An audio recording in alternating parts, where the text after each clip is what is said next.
Good afternoon, everyone. I'm glad you can join us today. We're going to be in session 9, page 82 of your quarterly if you have it, and it's going to be talking about demonstrating allegiance. Now, when I went to school, and I'm sure as most of you did when you went to school, we did the Pledge of Allegiance to the flag. We did that every day at school. It wasn't a day went by that we didn't do that at school. So we all have formed or pledged allegiance to something, When I went into the military, I pledged allegiance to the government and to the United States. And so we all have had allegiances. And, God calls us as His children to demonstrate the ultimate allegiance to Him, which far surpasses any other commitments that we could ever have. And think about that for a minute. God calls us. And when He does that, we pledge our allegiance to Him. And that far surpasses anything else that we could ever do in this world. Okay, let's go into kind of understanding the context a little bit. And it's going to be from Daniel chapter 2, verses 1 through 3, and then verses 30. And we're going to look at a little bit of that. Now, it's talking about King Nebuchadnezzar. Okay, and it's talking about his second year of reign, that he had a dream. And the dream troubled him so much that he lost sleep over it. Now, how many of you have had dreams that you've lost sleep over because it's either disturbing or it's just something that you couldn't figure out? Well, this is what he'd done. He'd lost sleep over this. So, he being the king, he summoned his wise men and his diviners and his mediums and whoever else that were in the business of trying to tell him his dreams. And see, this emphasizes the seriousness of this dream for him to call these people. And he even went so far as to tell them whoever could interpret this dream, they would be a wealthy man, and not only a wise man, but very, very wealthy. And if they couldn't, then he would end their life. So we can see the seriousness of this dream that he had, that he was willing to handsomely reward people who could interpret it for him or kill them if they couldn't. So we can see that the wise men that he had, they couldn't do it. And soon he began to realize this, and that they could not meet his demands. So he ordered that they be put to death. Now, some of the wise men at this time that was in that group was Daniel and his 3 friends. And so they got caught wind that they were going to be put to death. And Daniel prayed to God that he would let him interpret this dream for the king. Well, God granted Daniel his request. And so during the night, Daniel prayed, the Lord granted to him that request to the interpretation of the dream. So the next day, Daniel told the king that God had allowed him to know the dream and its interpretation. So Daniel told the king the meaning of his dream. And in the dream, there was a great statue. Now this statue was divided into various parts. There's 4 parts. The first part was the head made of gold. The second part was the chest and arms made of silver. The third portion was the belly and the thighs. And the fourth segment was the legs and feet made of iron and clay. And then he told him that a rock broke off from the mountain and crushed the statue. Now Daniel informed the king that the various sections represented the various kingdoms of the world. And each of these kingdoms would succumb to the next. So in the end, God would overthrow the course of history with His own kingdom, and that no man would be able to stand against it. God's kingdom would endure forever. Now, Nebuchadnezzar made Daniel and his friends prominent within the Babylonian Empire for telling him this dream. And he made Daniel the ruler over the entire province of Babylon and the chief governor of all the wise men of Babylon. So this put Daniel in a pretty important position. Well, Daniel requested that the king appoint Shadrach, Meshach, and Abednego to manage the province of Babylon. And the king granted that request. So let's go on into the lesson today, and we'll start with Daniel chapter 3, verses 14 through 18, and it's called the allegiance declared. Now, Nebuchadnezzar asked him, Shadrach, Meshach, and Abednego, is it true that you don't serve my gods or worship the gold statue I have set up? Now, if you're ready, when you hear the sound of the horn, flute, zither, lyre, harp, or drum, and every kind of music, fall down and worship the statue I made. But if you don't worship it, you will immediately be thrown into a furnace of blazing fire. And who is the God who can rescue you from my power? Now we can see that sometime later, after that Daniel had interpreted the king's dream, that the king did build the statue. And he made people, when they heard the sound of music, fall down and worship that statue, because he was pretty much saying that I am God. I am a God. So I want you to fall down and worship my statue when you hear music playing. Well, we can see that Daniel's three friends failed to do that. And so we can see that some Babylonians probably reported them because they were jealous of Shadrach, Meshach, and Abednego. They refused to bow to the statue that the king had built, so these other Babylonians probably told on them. Those who reported were probably jealous of them because they were placed in pretty important decisions, and they were Jews. They weren't even Babylonians. So they felt like that they was not dedicated to the Babylonian ways, so they told the king about it. Now, Nebuchadnezzar, he was shocked about this. He was shocked that the three young men that he put to rule over things had failed to obey his rules. I mean, he, after all, had graciously placed them in positions of responsibility. So the Babylonians worshiped hundreds of gods.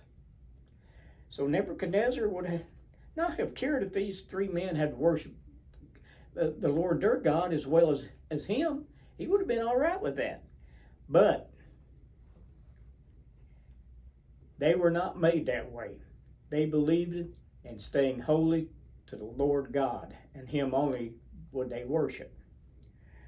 So we can see that refusing to bow to the golden image constituted public disobedience to the decree, and it was a serious matter indeed when you were going against what the king said. Now, the king's word, if you noticed when we was reading the text, it says, now if you're ready, it's indicating Nebuchadnezzar's shift to the present situation.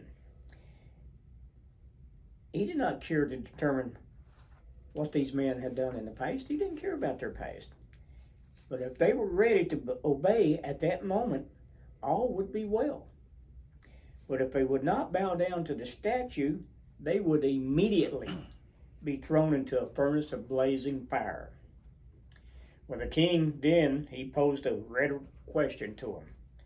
Who is the God who can rescue you from my power?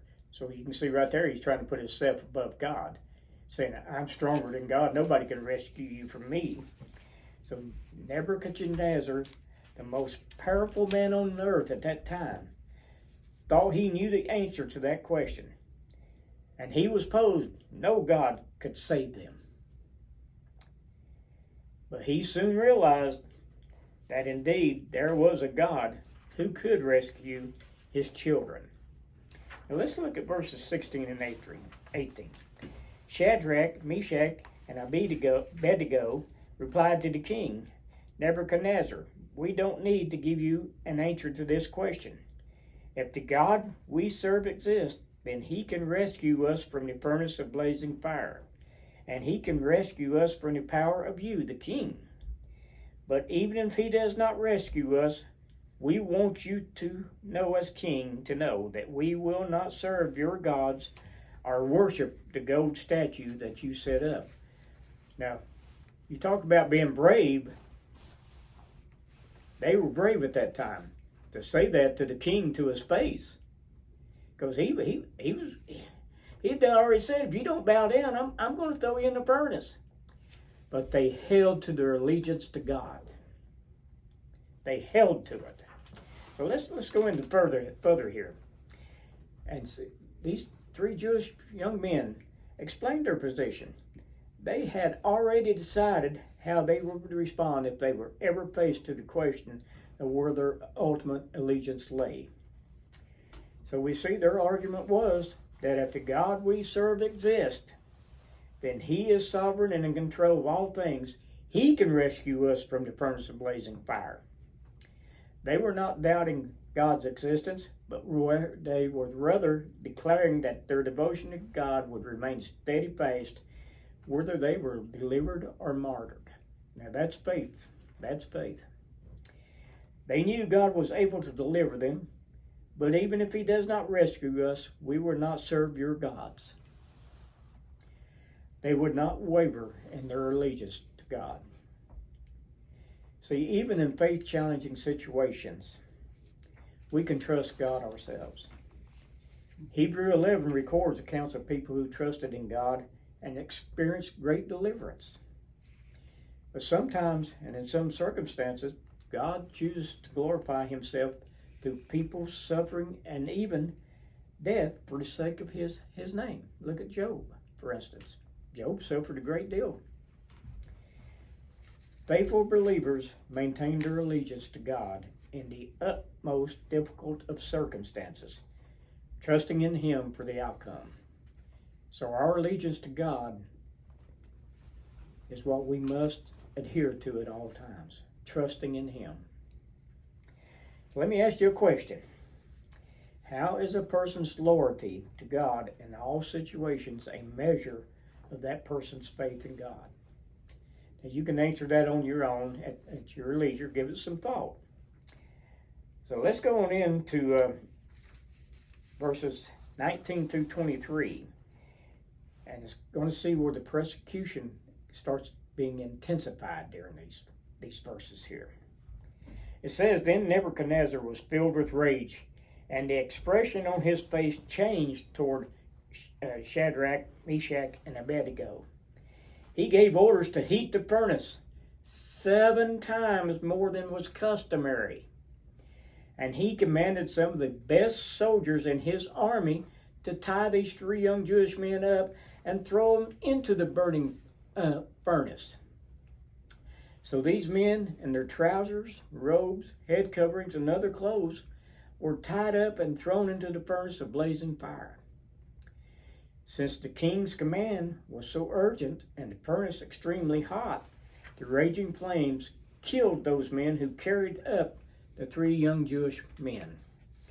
And these 3 young men, Shadrach, Meshach, and Abednego, fell bound into the furnace of blazing fire. Now we can see that the king was very angry here when he had received a report about the Jewish man, and they had shown the king no due respect at all. Nebuchadnezzar believed he had the right to defend his honor. So he was filled with rage and this kind of suggested he could not have gotten any angrier. His anger became so great that his facial features changed.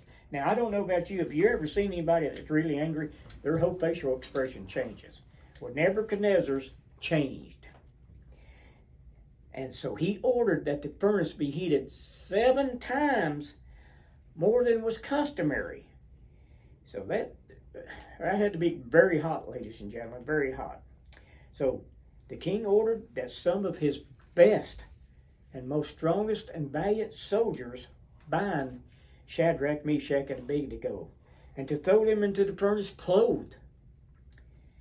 Well, we know that their clothing would have rapidly caught fire, so it wouldn't have took long for them to start burning. The king was determined to make an example of them. Well, as the soldiers approached the furnace, they were consumed.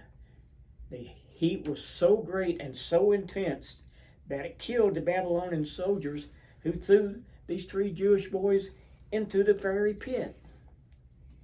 When the 3 Hebrew men fell into the furnace, it appeared that their lives were over as well.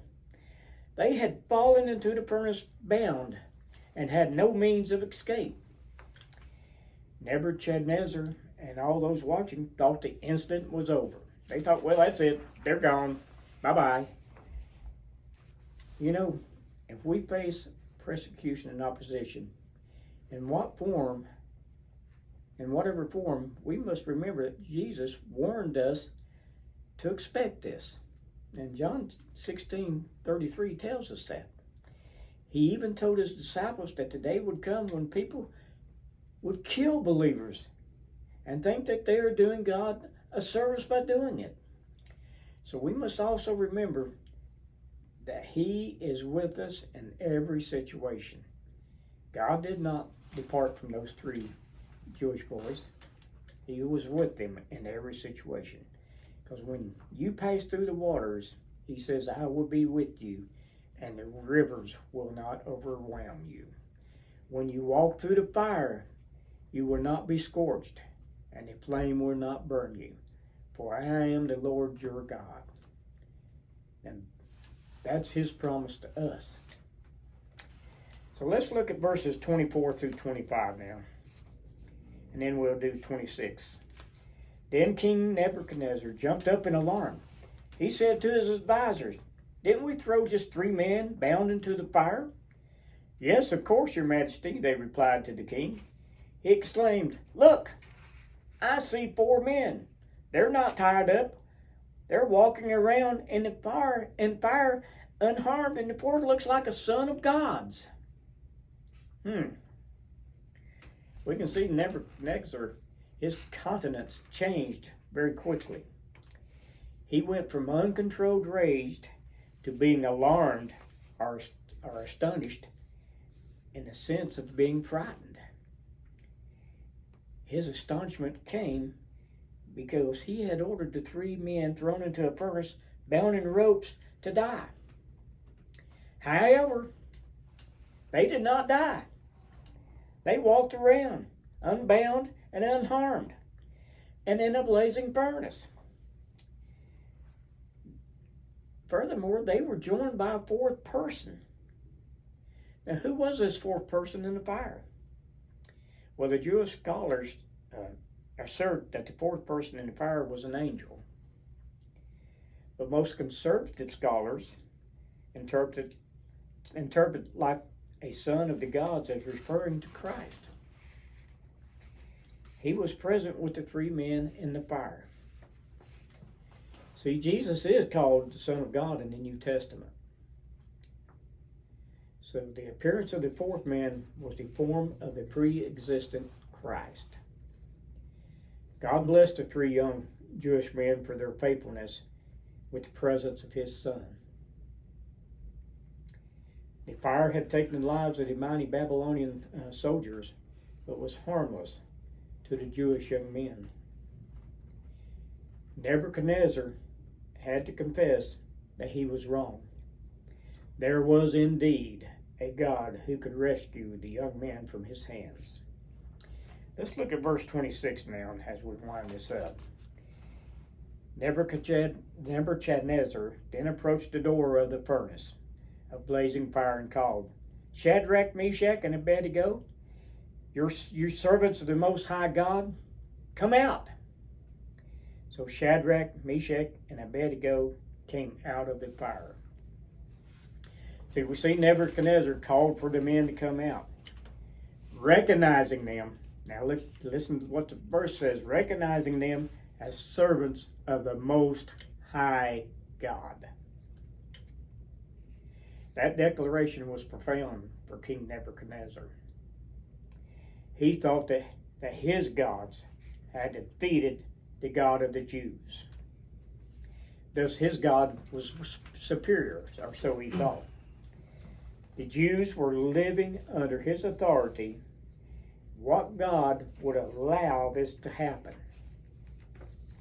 Well, his thoughts changed. He boastfully admitted that the God of the Jews was the most high of all gods, and that there was no other God who was able to deliver like this. So we can see that God was honored. This brought great honor to God. Now, As believers, you can express and have trust in God in all circumstances.